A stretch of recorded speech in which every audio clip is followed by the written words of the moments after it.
Àdúrà ọjọ́ àtúnṣe tí wọ́n ń pè ní Yom Kippur. Àtúnkà rẹ̀ ní ọ̀rọ̀ ìkọ́lẹ̀ ti àtijọ́.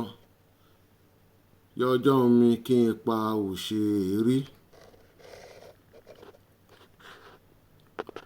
Ẹ ṣàánú wa Ọlọ́run nítorí ìfẹ́ yín tí kì í yẹ̀.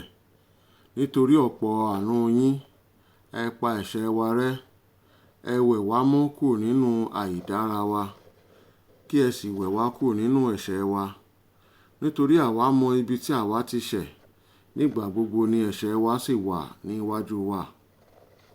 Ẹ̀yin nìkan, àní ẹ̀yin nìkan ṣoṣo ni àwa ṣẹ̀, tí a ṣe ohun tí ó burú lójú yín, kí ẹjọ́ yín lè tọ́ nígbà tí ẹ bá ń dájọ́, kí ọkàn yín lè mọ́ nígbà tí ẹ bá ń ṣe ìdájọ́. Dájúdájú nínú àìdára ni a bí wa, nínú ẹ̀ṣẹ̀ ni ìyá wa sì lóyún wa. Ẹ̀yin fẹ́ràn òtító inú, nítorí náà ẹ kọ́ wa lọ́gbọ́n ní kọ́lọ́fín ọkàn wa. Kẹ́ ẹ fi ewé èjírín ìsopù fọ̀ wá, a ó sì mọ́. Ẹ wẹ̀ wá, a ó sì mọ́ báláú ju ẹ̀gbọ̀n òwú lọ. Ẹ fún wa ní ayọ̀ àti inú dídùn, kí gbogbo egungun wa tí ó ti rún lè máa yọ̀.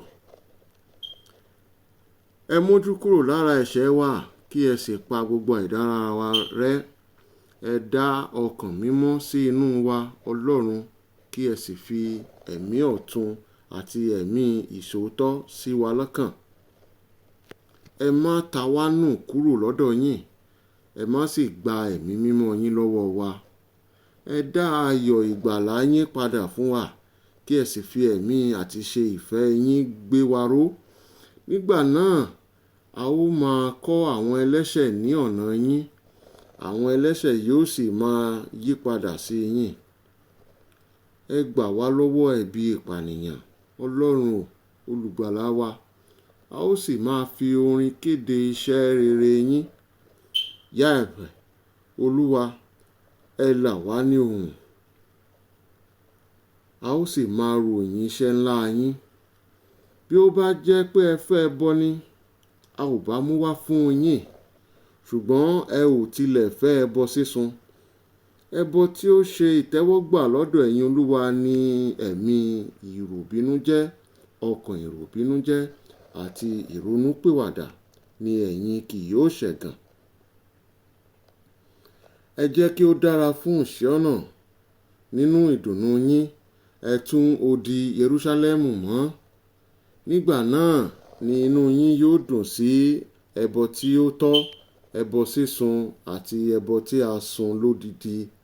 Nígbà náà ni a ó fi akọ màlúù rúbọ lórí pẹpẹ yín Elédùmarè. Nínú ìwé orin Dáfídì, Sáàmù 51, 1-19. Ìwé orin Dáfídì, Sáàmù, ìwé 150 láti orí ẹsẹ̀ 1 dé 19. Olúwa ṣàánú fún wa o, Olúwa dáríjì wá.